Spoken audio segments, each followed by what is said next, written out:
Hey guys, selamat datang di channel Gawai. Di video ini gue akan review sebuah monitor, yaitu ThinkVision E2420.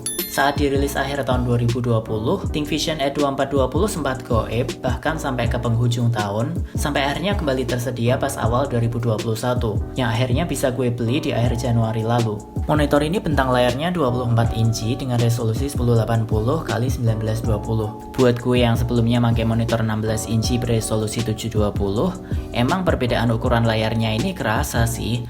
Tapi buat ketajamannya sama refresh rate 75Hz yang selisih 15Hz sama monitor lama gue, ini terasa sama-sama aja. Bezel atas sama samping monitor ini udah kekinian banget dengan tebal yang sekitar setengah senti lebih dikit. Cuman bezel bawahnya jauh lebih tebal dengan logo ThinkVision di samping kiri yang bisa buat nempel sticky notes. Walaupun harus dikasih perekat tambahan biar nggak jatuh, karena bahan plastik bezelnya ini emang bukan bahan yang mudah lekat buat ditempel-tempel gitu. Kalau lapisan layarnya ini matte, emang nggak ada bayangan sih kayak layar glossy, cuman layar matte kayak gini bikin kontras warnanya berkurang kalau kena cahaya. Brightness tertinggi monitor ini bisa nyampe di 250 nits. Cuman buat gue sendiri yang pakai monitor ini di dalam ruangan, kecerahan layarnya ini kadang terasa keterangan, terutama di malam hari kalau pakai settingan sRGB. Ya walaupun bisa diturunin sih brightness-nya atau diganti ke settingan warna lain yaitu neutral, reddish, bluish, dan low blue light. Overall desain monitor ini emang ngotak banget sih, cuman oke aja karena desainnya masih match sama estetika meja gue. Tatakan di bawah monitor ini lumayan gede dengan diameter sekitar 20x20 cm yang biasa gue pakai buat naruh HP atau barang lainnya. Satu-satunya yang gue keluhkan dari monitor ini adalah tombolnya. Walaupun penempatannya udah strategis yang berada di bagian bawah, tapi nekannya itu kayak harus neken banget gitu, yang bikin layarnya goyang-goyang. Gak jarang gue harus neken tombolnya sampai berulang kali. Di bagian belakang monitor ini ada DisplayPort, HDMI, dan juga VGA. Monitor ini gue colok pakai kabel yang ada di dalam box, yaitu HDMI. Satu hal menarik dari monitor ini yang sangat kepake buat gue adalah di bagian belakang, yaitu standnya yang bisa dinaik turunin. Hal ini berguna ketika gue mau gambar santai pakai wacom, layar monitornya ini bisa gue turunin, jadi gue nggak harus melototin layarnya secara tegak sembari gambar.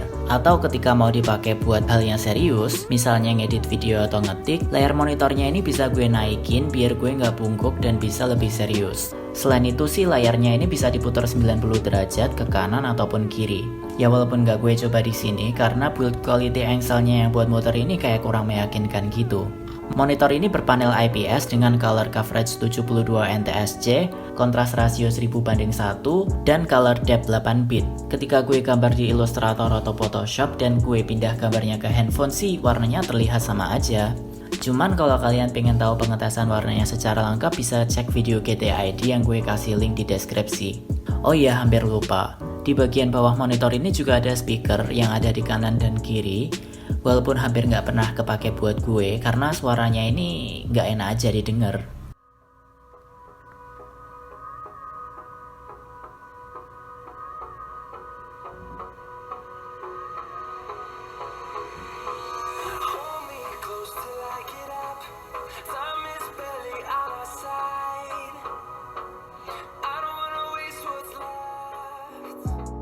Tapi dengan adanya speaker di monitor ini tuh lebih ke nice to have aja sih daripada nggak ada sama sekali.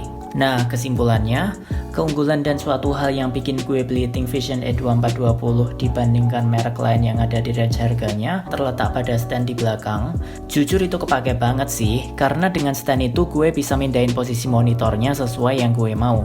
Selain itu walaupun tombol di monitor ini yang kadang susah dipencet, dan juga desainnya yang terlihat kaku, tapi hal tersebut rasanya terlupakan kalau ingat monitor ini harga aslinya bahkan gak nyentuh angka 2 juta, yaitu antara 1,7 jutaan ketika gue cek di official store Lenovo beberapa saat lalu, dengan garansi 3 tahun.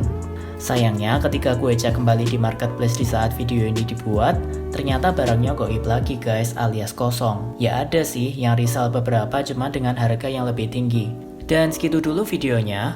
Like videonya kalau kalian suka dan dislike jika enggak. Seperti biasa, jangan lupa subscribe kalau kalian suka channel gue dan see you in the next video.